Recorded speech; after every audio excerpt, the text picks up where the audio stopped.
Olá, mulheres. Aqui quem fala é Viviane Martinello, do Esposas que Oram. Nós estamos unidas lendo o livro Orações Poderosas para Esposas, da Sharon Jaynes, da editora Thomas Nelson. Hoje nós estamos entrando no áudio 3, o poder da oração perseverante. Desde aquele dia na sala das noivas, tenho passado muitas horas orando por meu marido. Eu não tenho uma grande história ruim para contar de como Deus pegou um casamento terrível e tumultuado e transformou milagrosamente num romance digno de um livro, com cavalos brancos, romantismo e corridas em direção ao pôr do sol, deixando todos os problemas e toda a escuridão para trás. Mas mesmo assim, nós já tivemos uma boa noção do que são tanto o tumulto quanto o romance. O nosso relacionamento não é um conto de fadas. Nosso casamento se parece mais com um jornal de tiragens diária, uma página após a outra, um dia após o outro, 11.680 dias até o momento da composição deste livro. Algumas passagens estão úmidas pelas lágrimas, outras estão com a página dobrada por serem as minhas favoritas. Algumas páginas da nossa história estão manchadas por momentos em que quiséssemos apagar as palavras que dissemos, mas não conseguimos. Outras estão desgastadas pela leitura repetida de acontecimentos marcantes. Para a maioria dos casais, a vida é o dia a dia. Entretanto, o acúmulo de pequenas desavenças pode ser como a corrosão causada lentamente pelos cupins que abalam os fundamentos do que parece ser uma estrutura sólida, destruindo de forma tão certeira como se fosse o ruído ensurdecedor de um terremoto inesperado. Nos primeiros anos do nosso casamento, minhas orações por Steve eram mais orientadas por conflitos. Minha tendência era orar por ele quando eu sentia que estava precisando das minhas orações. Quando surgia uma situação complicada, quando o trabalho era árduo, quando as finanças estavam apertadas, quando os relacionamentos estavam conturbados, quando o estresse tinha aprisionado nós dois. E assim eu vi a mão de Deus agir em resposta àquelas orações de intercessão em favor do meu marido. Porém, à medida que meu entendimento sobre a oração ia amadurecendo, o mesmo ocorria com a minha intercessão por Steve. Meus gritos desesperados a Deus nas dificuldades se transformaram em conversas diárias com Ele, da forma mais simples. Eu orava por proteção e provisão de Deus para meu marido na base de um passo após o outro no cotidiano da vida. E apesar do meu casamento não ter saído milagrosamente da beira do desastre, eu havia me agarrado às mãos de outras mulheres que também haviam passado pela mesmíssima experiência. Beth, cujo marido era viciado em pornografia, mas por causa da sua intercessão, procurou ajuda e libertação. Jonah, cujo marido chegou a procurar o divórcio, mas por causa da sua intercessão, voltou a se apaixonar por ela. Pat, cujo marido se consumia em trabalho e nos ganhos financeiros, mas por causa da sua intercessão, voltou-se de coração para as coisas da casa novamente. Miriam, cujo marido estava preso à dor de um passado abusivo, mas por causa da sua intercessão, experimentou a liberdade da cura e do perdão. Eu me agarrei à mão dessas mulheres. Eu ouvi o clamor delas. Eu me uni a elas em oração e eu testemunhei o milagre na vida delas. Você pode estar achando que seu casamento não tem mais solução. Muita dor para ser curada, feridas demais para serem fechadas, erros demais para serem consertados, ressentimentos demais para serem tratados, amargura demais para ser resolvida, destruição demais para ser reconstruída, traições demais para serem perdoadas, demais, demais, demais. Minha impressão é que você está lendo este livro como um último recurso. Talvez você se sinta que seu casamento está tão destruído que não há mais nada a fazer a não ser orar. Bem, glória a Deus por isso então. Estou feliz que você não entregou os pontos. Deus é especialista em ressurreições. Ele traz os mortos à vida e isso inclui também os casamentos que parecem não ter mais esperança. A Bíblia nos mostra diversas vezes que aquilo que é impossível para os homens é possível para Deus. Quando Deus disse a Abraão que sua esposa de 89 anos teria um bebê, Sara, que ouvia a conversa escondida, riu. O mensageiro de Deus respondeu calmamente: existe alguma coisa impossível para o Senhor? Gênesis 18:14. No Novo Testamento, encontramos palavras semelhantes quando o anjo Gabriel apareceu a uma jovem virgem chamada Maria e disse que ela daria à luz a um filho. Como isso será possível? Perguntou Maria ao anjo, já que sou virgem. Gabriel então respondeu, nada é impossível para Deus. Lucas 1, 26. Ainda não está convencida? Permita-me dar um exemplo. Voltemos ao Antigo Testamento. A história de um profeta chamado Ezequiel. Certa vez Deus levou Ezequiel até o meio de um grande vale. Não era uma paisagem viçosa, cheia de belas folhagens, mas sim um deserto cheio de ossos humanos. E não se tratavam apenas de ossos velhos. O profeta descreve, os ossos estavam muito secos. Ezequiel 37:2. Em outras palavras, eram ossos de pessoas que tinham morrido havia muito tempo.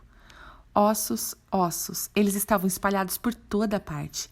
Ezequiel descreve que aconteceu aqueles ossos mortos, antigos, e os ossos secos. Ora, aquela seria uma visão e tanto. Amiga, você pode estar pensando que seu casamento se parece muito com aquele osso seco. Você não vê somente ossos velhos, mas ossos mortos há muito tempo. Ossos que já estão secos. Pode parecer que seu casamento já ultrapassou o ponto em que poderia ser salvo. No entanto, Deus é especialista em trazer à vida aquilo que morreu. Ele pode transformar um vale de ossos secos num grande exército. E também pode transformar um casamento sofrido em um testemunho vivo e que respira a misericórdia da graça de Deus. Pois nada é impossível para Deus. Como eu sou grata por Ele nos ter convidado para nos unirmos à sua obra, para tomar parte no milagre por intermédio da intercessão. Como usar este livro? Percebo que muitas mulheres, inclusive eu, são desafiadas com base em instruções. Eu preciso de referenciais. Não me diga para seguir um rumo ao leste, oeste, norte, nem ao sul. Mostre-me um referencial. Vire à direita na lanchonete, vire à esquerda no quartel do Corpo de Bombeiros. Procure uma casa verde azulada ao longo da curva. Esse é o tipo de instrução que eu consigo seguir. Talvez seja por isso que eu amo o fato de Jesus ter ensinado seus discípulos a orarem fazendo uso de referenciais.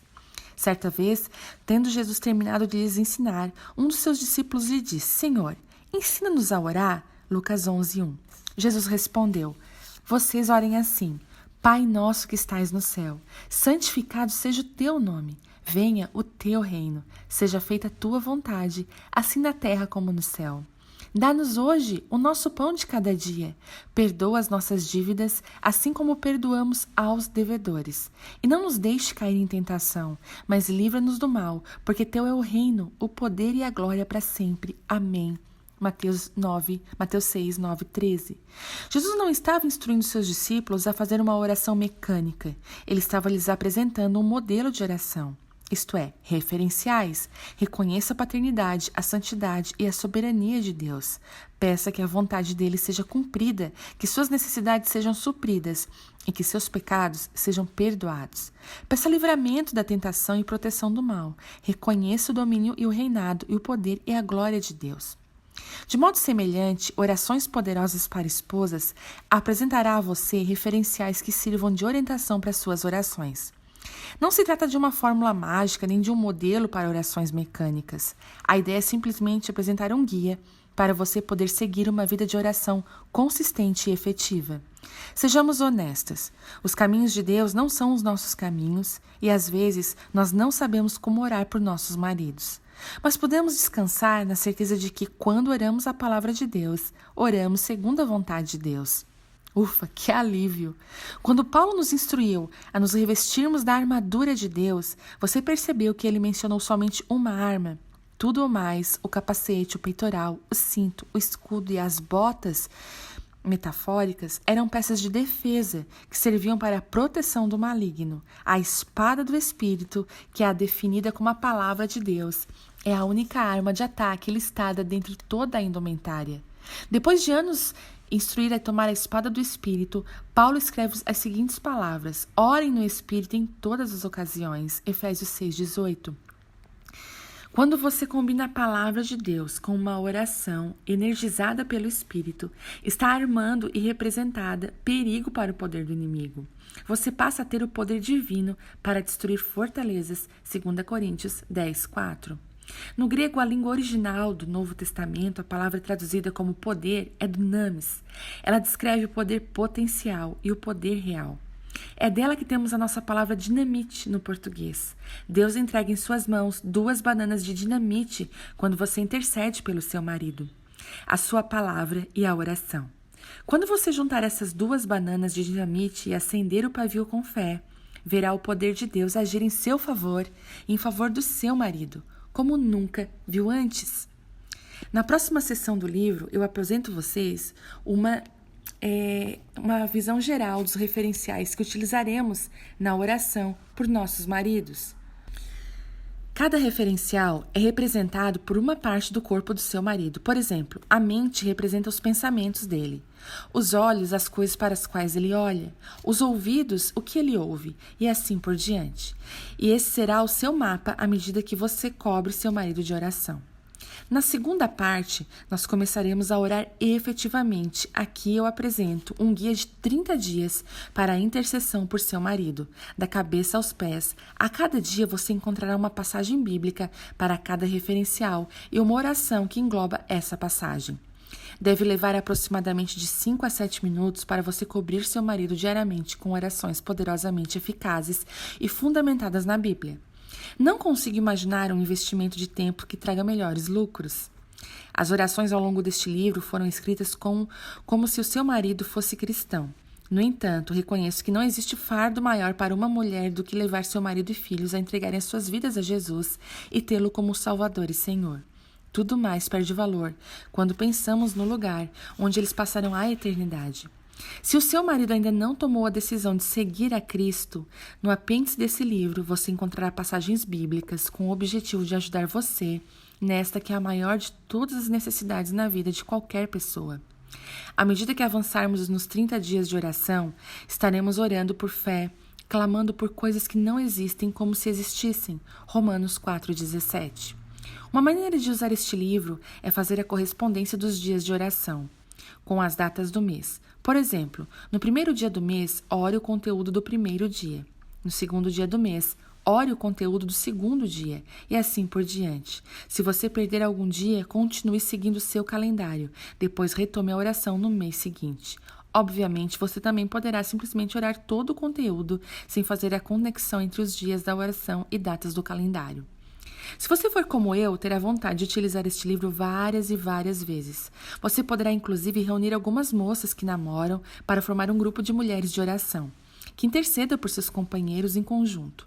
Jesus disse: também lhes digo que se 2 de vocês concordarem na terra por qualquer assunto sobre o qual pedirem, isso lhes será feito por meu Pai que está nos céus. Mateus 18:19. A palavra grega correspondente ao versículo concordar, nessa passagem, que significa soar em conjunto, estar de acordo, principalmente em referência a instrumentos musicais. Que bela sintonia levada aos céus quando irmãs em Cristo se juntam em oração harmoniosa oferecida a Deus. Mas não deixe de se certificar de que o grupo se concentra em orar e não em reclamar. Você não vai crer que essa bela sintonia imita sons semelhantes aos grunhidos que se ouvem antes da apresentação enquanto os músicos estão afinando os instrumentos. Independentemente da forma que você escolher para utilizar este guia de oração, tenho certeza de que você e seu marido serão abençoados infinitamente mais do que você possa pedir ou pensar. Efésios 3:20. Eu preparei uma página na internet para nos ajudar a orar umas pelos maridos, uma pelos maridos das outras. Você também pode compartilhar suas vitórias e nós celebraremos com você. Antes de começar, permita-me fazer um breve alerta. Haverá dias em que você não terá vontade de orar por seu marido. Dias em que você não sentirá vontade de pedir a Deus que o abençoe. Haverá momentos em que você realmente terá vontade de pedir a Deus que o faça cair de nariz no chão, porque ele talvez tenha magoado você, tenha sido mesquinho ou a tenha decepcionado. Porém, quero incentivá-la a orar por ele mesmo assim. Eu já perdi as contas de quantas vezes estive chateada com Steve e depois, enquanto eu orava por ele, o próprio Deus amoleceu meu coração com relação a ele. E ore também por você mesma. Ore para que Deus conceda a você um coração perdoador, uma atitude cheia de graça e um amor sacrificial. A oração por seu marido fará mais do que impactar a vida dele. Ela também impactará o seu próprio coração. Não fique surpresa se Deus despertar um amor pelo seu marido que se mostre mais forte, mais profundo e mais precioso do que você já tenha sentido antes. Enquanto escrevi este livro, passei muitas horas intercedendo por Steve e Deus fez uma obra no meu coração que nem eu mesmo estava esperando. Fico muito empolgada ao ver como Deus agirá a seu favor quando você passar a levar seu marido aos céus em oração. O profeta Isaías escreveu isso a respeito de Deus. Desde os tempos antigos, ninguém ouviu, nem ouvido jamais percebeu, e olho nenhum viu outro Deus além de ti, que trabalha para aqueles que nele esperam. Isaías 64:4. Agora, passemos a olhar o mapa e os pontos de referência para este guia sobre como orar pelo seu marido da cabeça aos pés.